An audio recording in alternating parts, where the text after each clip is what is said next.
politics is actually it's a famously difficult subject to teach because everyone always imagines politics is, boring, dull, drab, whatever. Yep. How do you make it, therefore, so interesting for your students? I have a couple advantages. One is that the bulk of the classes that I teach are international relations. And there's always current events. There's always something happening in the world for almost everything that we discuss. International conflict, international political economic issues. I've always got something that I can pull right from the newspaper. I can listen to the BBC World Service in the morning and walk in and say, this is happening in Africa right now, and it's an example of what we're talking about. So I can always connect to the real world. The American government classes are a little more challenging because students come in with a preconceived idea that politics is people yelling at each other. And so I always start off with my first real substantive lecture is what politics is and why everybody hates it everywhere on planet Earth in every civilization that's ever written about it. And so I start off with the explanation of the fact that politics sucks. It has all these negatives that you've heard about, but it's absolutely necessary for large groups of people to make decisions about what the society is going to do. And I think in part by setting the tone of that early, it helps.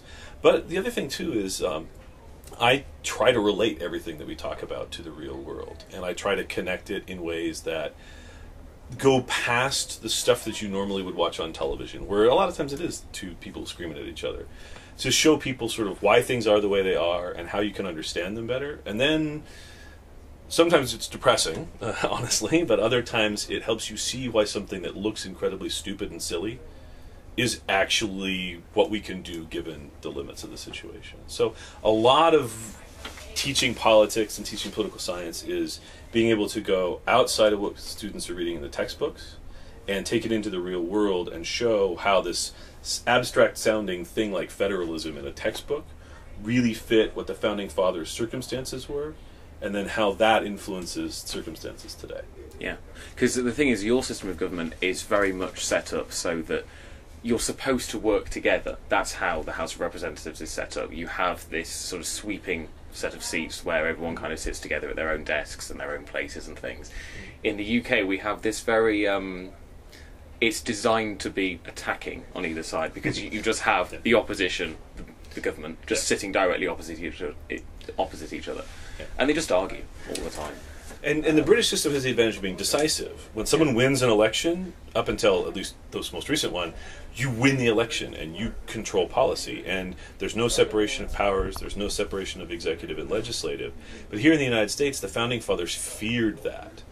And talking to students in classes today, it's really useful to tell students why the Founding Fathers feared that and why they set up the system that forces not just consensus on day-to-day politics, but consensus over time, because the system moves so slowly that you can't just agree today on an issue. If there's some massive crisis, then usually you can react, because if everybody at least agrees something needs to be done, they're going to do something. But on most of the big political issues, there's not that kind of consensus, there's not that kind of pressure, and so it takes a decade to get even the simplest things done, because you've got to go through 2 cycles of elections in the Senate. You've got to get at least a couple of new Supreme Court justices, and you need a president, and you need the House. And by the time you get all those folks lined up, some governor's going to sue you, and so you need to have consensus built in the states, and that's a decade process. Typically. Yeah, because the Stop Online Piracy Act was stopped eventually. Yeah. That was kind of being sledgehammered through, but then it kind of stopped. And it's a classic case of a select group of interest groups really want that. And they were really pushing it and trying to keep it as quiet as possible. And as soon as another group of interest groups, like Google, they decided that they were interested too and they were opposed to it, all they had to do was essentially put information out. And as soon as they start telling people, this company wants to be able to tell you you can't surf these websites anymore, well, then that's dead on arrival, because it goes so much against the American sort of culture of, well, I can go to this website if I want to go to the website, even if it's just, kittens floating in a pond, whatever it is, we want to be able to go to do it, and we don't want someone to basically arbitrarily get rid of that. And it helps that it's the recording industry and others that want to put these sort of online piracy things in, because they've built a lot of ill will from suing grandmothers and things like that recently. Because you've got the presidential veto, you've got the pocket veto, all those different types of vetoes that the president can use. Even if he doesn't agree with it, he can use all these different methods because he doesn't, he doesn't agree. That's right. And in our system, even if you can get Congress and the president to go along, someone's going to sue. Yeah. And then it goes to the courts. And as we've recently seen with the healthcare ruling, nobody really knows what the ruling's going to be until it comes out. And so everybody's got an incentive to compromise and to try to come up with something that is not going to generate as much animosity. Someone's going to sue anyway, but when you get most people to go along with it, you can usually have a chance of winning. And sometimes that comes from the top, sometimes it comes from the bottom. More often from the top than the bottom. But in our system, if you can get that groundswell from the bottom, you can force change, and it has happened in waves. It's ironically one of the things I'm talking about on Constitution Day. But it is that kind of thing where about every other generation there's some big issue that gets people out and fired up, and they make changes. Okay. Getting back to the teacher thing. You are obviously loved by your students, so do you give a lot of assignments? Or are you much more sort of lenient with that kind of thing? Because everyone hates assignments. That's the thing. It's actually really interesting. I did a lot of open-ended surveys when I first started teaching, and I got a real mix of, we want lots of little assignments and we want a few significant assignments.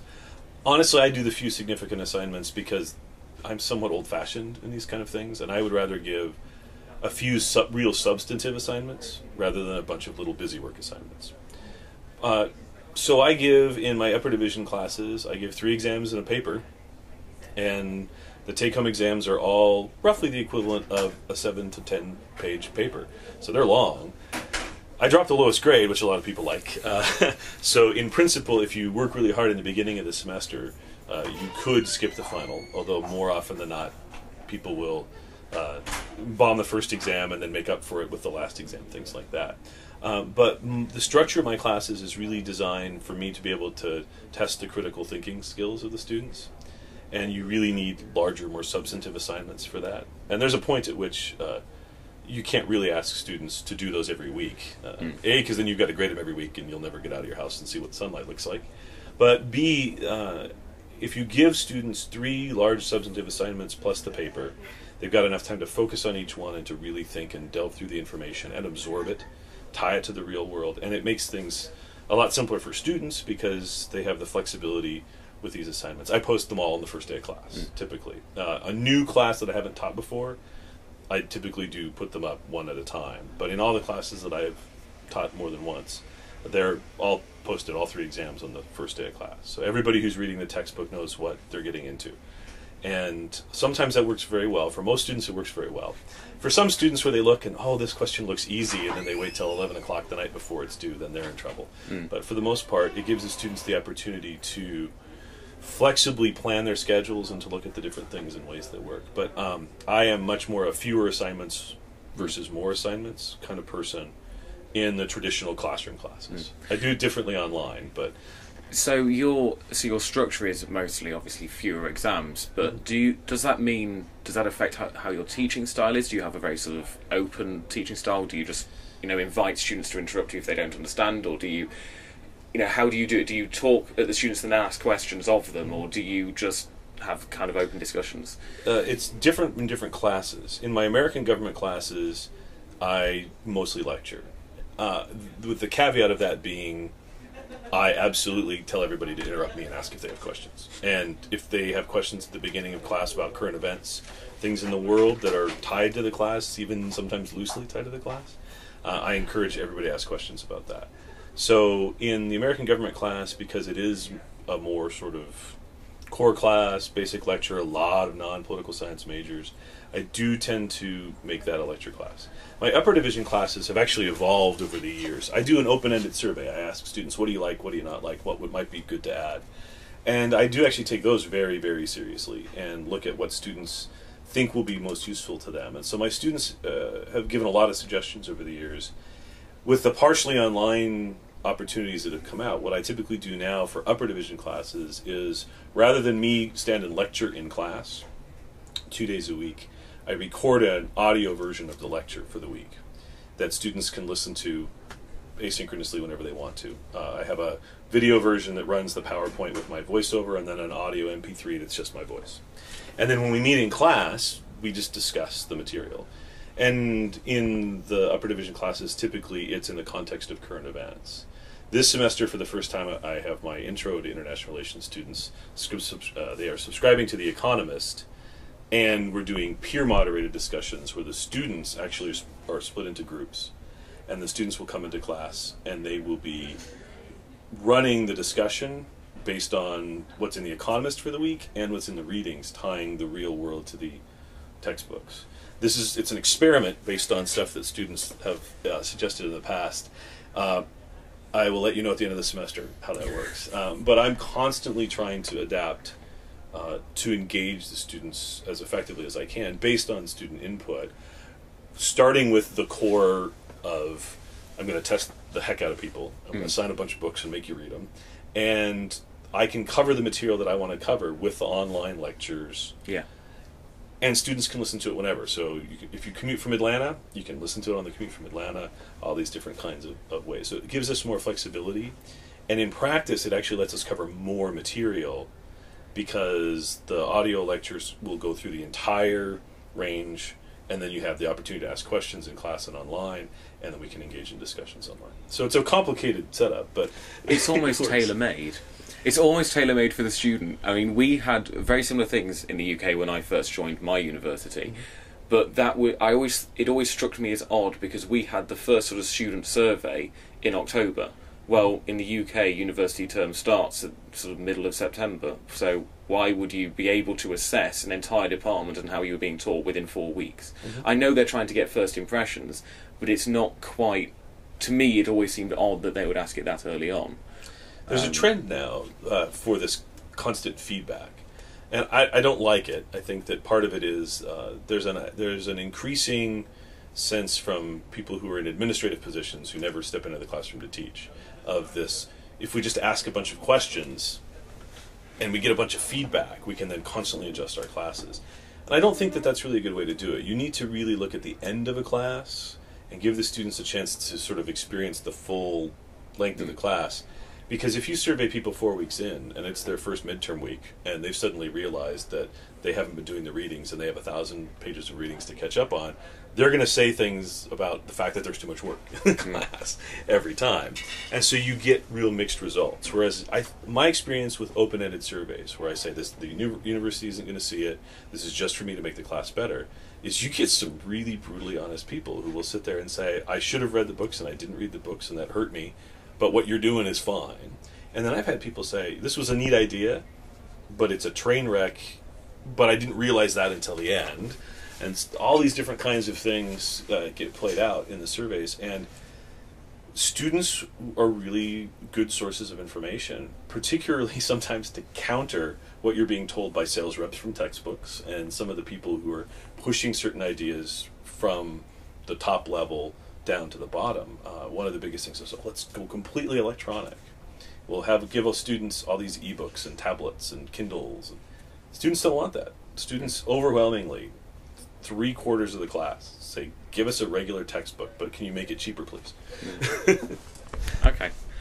What are your sort of best tips to students right now to get ahead in the world of work? Obviously, it's incredibly difficult at the moment for anyone to try and get any sort of employment or to get ahead because it's all so competitive. So what would be your sort of tips? My best advice is to work while you're in school. My advice for this is simple. I was in the working world before I went back to academia. And I've hired people, I've looked at resumes, I've done all that kind of stuff. And in the working world, people really are going to look at what can you do for our company today? To have nothing but professors as your references doesn't really help a company tell you what they're going to be, what an employee is going to be like. But if you do an internship, if you take a job at an office, something where you can have someone in the working world away from the university who can write you a letter of reference or can pick up the phone when a reference calls and say, this person's a great worker. And you can show that you have those practical skills, makes a big difference. This is particularly true if you have some particular field you want to go into. Find an internship, find a job, work in that field. The other thing that students oftentimes don't do that they really should think about is networking. Students think about networking with other students all the time, but network with people who are going to help you get a job. Network with employers, network with people who are in positions of responsibility. And if you really want to get ahead in the world, meet people who can help you get ahead, and do the things that will demonstrate to employers that you are very capable of working for them. The last little bit, learn to write. For God's sake, learn to write. Seriously. In the modern era, 99% of the time when you're applying for a job, if it's not a job where you know somebody and you've spoken to them, you're going to be writing an email, you're going to be writing a cover letter, you're going to be writing a resume. Learn to write well, because fewer and fewer people each year write well. And if you write well, it is a great way to wave a screaming flag of, I can communicate my ideas effectively, and I can learn to communicate whatever ideas you need me to effectively. So work, network, develop good writing skills. Brilliant. Thank you very much. I was just going to ask another one related to that, actually, for my own reference, really. That's interesting, because the emphasis that we had at the beginning of my university course, because I've done a year in the UK before coming out here, and I'm doing journalism. Technically, I'm classified as majoring in journalism over here, but my degree in the UK is in journalism. And we were told right from sort of day one, network, find people who have connections at the BBC, do this, do that, and right from day one we were given these opportunities to apply for placements and that kind of thing. I was very fortunate to get a placement, but the problem is that the competition was so tough. I mean, I was only one of 10 students, and I mean it's difficult to get into that line of work, and I think that can sometimes be quite daunting for students, and I don't think they know quite how to get ahead. I agree with that. I think that one of the big challenges too is that particularly in the United States, to get people to finish high school, we have tended to tell them, go to college because it'll get you a job, but we forget to tell them how college will get you a job. The impression that we give people from the time that they're in kindergarten all the way through when they graduate high school is, go to college because a college degree gets you a job. And a college degree doesn't get you anything. The reason why getting an internship and getting a job is a good signal to companies that you are a hireable person is because it's competitive. If you can survive the competition, then that marks you out as somebody who has that step up. But if you look at big internship programs, it's routine to see internship programs not at the top elite tier, but in the second and third tiers of organizations, to not even get as many people as they have spots for, because people think, oh, well, the Georgia legislative internship or interning with the House of Representatives or the Senate, that's what we should do. But nobody thinks about, well, I'll go to my local town and see if City Hall needs an intern. And so a lot of times City Hall may have 3 internships and they get 3 applications, or sometimes 2 applications. And yet if you're living in Georgia and you're in Carrollton and you intend to stick around, that City Hall internship will be at least as valuable as an internship at the state legislature in terms of getting you a job. And so one of the biggest things that I always try to tell students, and since we all advise students in political science, I'll say this to anybody who ever asks me about jobs and careers, is it's a competitive thing, and you have to go out of your way to go find the information, because a lot of times we won't necessarily give you that information. There's a big move now in the state of Georgia to take freshmen and say, well, we'll give you a personality test and we'll see what kind of jobs you're going to be eligible for, and then we'll help you pick a major that fits that, and then everything will work out for you. It's not like that. And in fact, I tell people that political science is exactly the kind of major where you can do anything, because you learn how to communicate your ideas effectively, you understand how complicated systems work, you understand how policy is made, and you can communicate your ideas and the ideas of others effectively, and you can do good research and communicate that research to other people. That's not a one little career. That just doesn't send you to law school. That just doesn't send you to government. You can do that for anything. My first job out of school was for a biomedical safety products company. Nothing to do with my major. Well, this is what I was going to ask. Do you think the fact that you had kind of a job in the real world, not teaching, so you're not just saying to students, you need to do this to get work, the fact that you have actually had the real experience of going out there, finding work for yourselves before, then becoming a teacher, do you think that's changed your perception? Do you think that's helped sort of when you're advising your students in these kind of matters? Yes, yes. There are a lot of professors who go from undergrad to grad school to teaching, and so they don't have personal practical experience out in the working world, or they have a year or two. I spent 6 years working. I ran a small business for another person who owned it, ran a couple programs, and so I have a lot of experience with sort of the nuts and bolts, hands dirty kind of stuff. And my perspective is definitely different. And I tend to think of a college degree as part of a package that you develop that makes you employable, not as the thing that's going to get you a job. Because from my experience, it's a part of a package. And if you don't have a college degree, but you're an incredibly hard worker and you can acquire skills, it'll be a little harder for you to get a job because there's going to be gatekeeper places where you have to have the college degree that are not going to be available to you. But you can get a long way off of hard work and ability. If you go and you get a college degree and you eke by at the minimum and you never have a job, or you have a job that has no real responsibility, you're going to have a lot tougher time getting a job out. And so I think a lot of that is informed by the fact that I came out in the middle of a really lousy job market. My first job, I came out in 1992, was when I graduated undergrad. And this was in San Diego, California, where we had just gotten hit with the defense downsizing from the end of the Cold War. So I was interviewing for $18,000 a year with benefits, entry-level scrub jobs, answering phones, against 30-year-old General Dynamics engineering managers who were just laid off of their $70,000 a year job with a lot more experience than I had. And I still got a job in that job market because I had to work 30 to 40 hours a week to put myself through undergrad, and people saw my resume and said, wow, you've actually really worked. And a small company that needed a customer service person said, you were a customer service intern at Nissan Motor Corporation. They trained the heck out of you, so we don't have to. Welcome to the phones. Here's our catalog. Start answering questions. But it was the fact that I worked that got me the job. And it wasn't my degree. Excuse me, because I think as well, my university course is it's kind of a mixed blessing, because I know that at the end of it, it's going to give me a very specific job, and that is the job that I want to do. I know that I want to go and work in broadcast journalism. But the only issue I have is that if I can't get that job, or if the competition is too difficult, then I have basically no backup. You know, it may get me into PR, marketing, that kind of thing, but it won't get me pretty much beyond that. I know a lot of people who have just gone to university doing things like English language because they know that, you know, they're just basically going to demonstrate the fact that they can learn at degree level. You know, it's not actually a degree that they want to do. They just want to demonstrate that they can actually learn to that level. Yeah.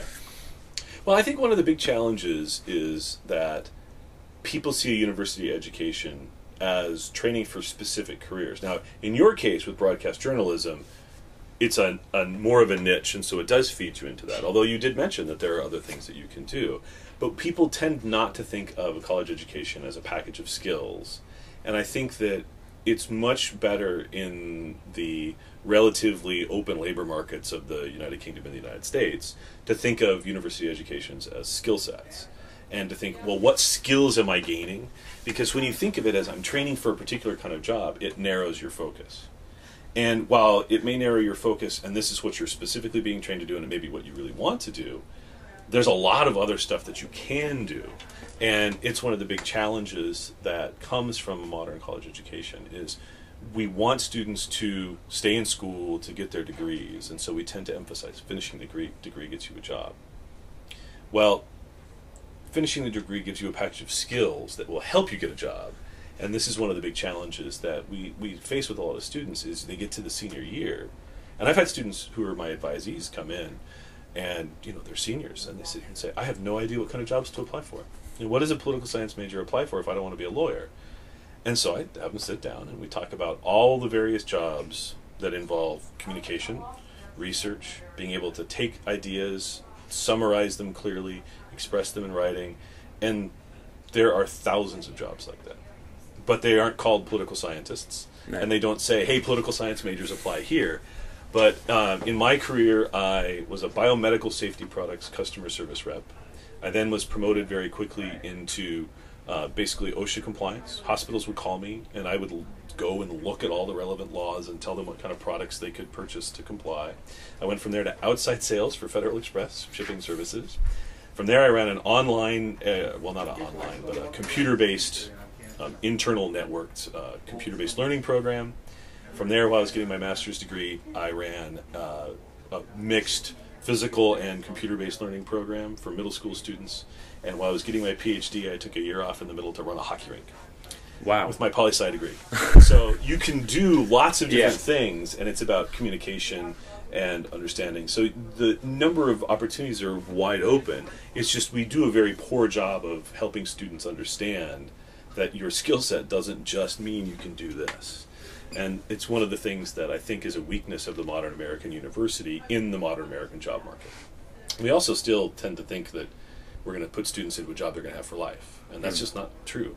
You're going to change jobs every 5 to 6 years in the modern marketplace. So adaptability and being able to learn new skills is one of the single most important things that you can have. So that research and express yourself in writing that lets you do lots of different stuff that you get in political science or sociology or anthropology or mass comm, invaluable. It opens a lot of doors for you that you won't have open to you if you think of it as a little tiny box. Okay. Dr. Dixon, thank you very much. My pleasure. Thank you. I'm always happy to talk about these kind of things.